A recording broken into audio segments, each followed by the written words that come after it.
Sir ये जो मौजूदा मुल्क की सियासी सूरत हाल है, एक तो हमें बहुत ज़्यादा परेशानी है उससे, ठीक है ना। हम आपसे ये जानना चाहते हैं कि हमारे मुल्क के ये जो सियासी मामलात है, क्या फ़हम व तफ़हीम के साथ हल नहीं हो सकते?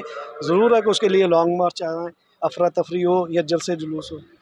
यकीनन पाकिस्तान हर जगह, हर बरादरी, गांव देहात में भी अफरा तफरी के बजाय वहाँ सालिसी कमेटियाँ होता है, बुजुर्ग होते हैं, पंचायत कमेटी होता है, जरगा सिस्टम होता है लोगों के दरमियान बैत करने का। एक शख्स अगर क्रिकेट की मैच में वो बल्ला लेके आउट होने के बावजूद मैं नहीं आउट होना है, मैं आउट होना ही नहीं है, न मैंने किसी और को खेलने देना है, तो उसका क्या हाल है? वो अड़धर्मी है। और अड़धर्मी के मैं ये कहूँगा कि नफसियाती मरीज़ ऐसे काम करते हैं। ये शख्स नफसियाती मरीज़ है, इसने कभी जेल नहीं देखा, इसने कभी कोड़े नहीं देखे, इसने कभी फांसियाँ नहीं देखे। हमने फांसियाँ भी देखी, हमने कोड़े भी देखे, हमने जेल भी देखे, हमने मुकदमात भी देखे हैं। ये सारी चीज़ों देखने के बाद ये शख्स फिर वही रास्ते पे आ गया। आज अगर मैं उनके सामने सवाल करूँ, आप अदालतों के ऊपर एतराज़ कर रहे थे कि अदालतें जो है ना रात 12 बजे क्यों खुली है, तो परसों रात शरीफ मज़ारी साहिबा के लिए अदालत रात 12 बजे आपको रिलीफ क्यों लिया? आपने, आपको नहीं लेना चाहिए।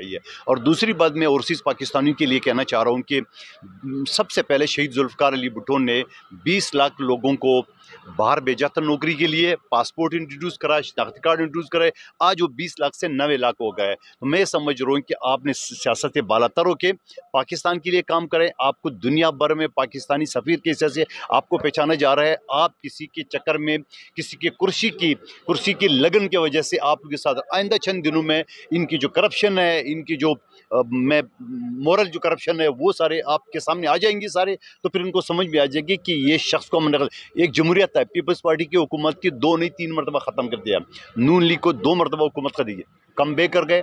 आपको अगर पाकिस्तान के आइन आर्टिकल 95 के तहत आपको अदम एतमाद की तहरीक के जरिए आपको निकाला गया, ऐसी 2 हुकूमतें बलूचिस्तान की ख़त्म हुई है, तो पाकिस्तान के आइन के मुताबिक आपको निकाला गया। आप मेहनत करें, आप दोबारा कम बैक हो सकते हो। अगर आप ये समझ रहे हो कि मैं डी चौक पे कि ज़बरदस्ती सब कुछ करा लूँगा, ये आपकी खुशफहमी है, क्योंकि आपने जेल नहीं देखा अभी तक। अच्छा सर, ये जो जलसों के ऊपर इतना पैसा इन्वेस्ट हो रहा है रोज़ाना की बुनियाद पे, हुकूमत और अपोजिशन दोनों मिलके करती हैं, ये पैसा क्या चोलिस्तान के जो सहरा के इलाके हैं वहाँ पे पानी के ऊपर उन लोगों को पानी नहीं मुहैया किया जा सके इन पैसों के साथ? बिल्कुल, आप बिल्कुल दुरुस्त फरमा रहे हैं। न सिर्फ चोलिस्तान बल्कि मेरा हल्का, इटवी पाकिस्तान का, मेट्रोपॉलिटन सिटी का, कराची का हल्का, मेरे बल्दिया टर्म NA 249, इससे पहले फैसल वाडा साहब वज़ीर भी थे।